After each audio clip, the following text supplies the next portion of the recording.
ચાલો તો બીજા પણ આપણે સાથે કર્મચારી છે એમને પણ પૂછ્યું. આપનું નામ શું છે? મારું નયન ઉપાધ્યાય. નયનભાઈ, તો આજના બ્લડ ડોનેશન વિશે આપનું શું કહેવું છે? હા, સરકારનો એક સારો એવો કાર્યક્રમ અત્યારે જે થઈ રહ્યો છે, સારો એવો કાર્યક્રમ છે. કારણ કે અત્યારે આપણે એએનસી પીએનસી માટે ઘણીવાર બ્લડની જરૂર પડતી હોય અને બ્લડની અછત હોવાથી ઘણીવાર પ્રશ્ન ઉપસ્થિત થાય છે. તો આવા કેમ્પ કરવાથી ભવિષ્યમાં થનારા બ્લડની અછત દૂર થશે અને આપણે એએનસી બહેનો, ખાસ કરીને માતાઓને બચાવવાના પૂરા પ્રયત્ન કરી શકાય.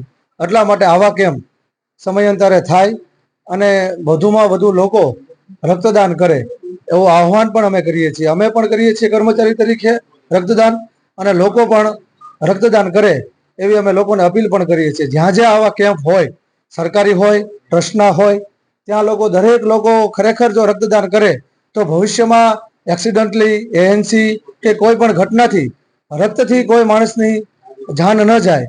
બરાબર, એટલા માટે ખાસ લોકોને એવી અપીલ કરીએ છીએ એક કર્મચારી તરીકે અને ગુજરાતના નાગરિક તરીકે કે લોકો ખરેખર રક્તદાન કરે, બહોળું અને બહોળું. બસ, અસ્તુ. ભારત માતા કી જય. ધન્યવાદ ખૂબ ખૂબ આપનો.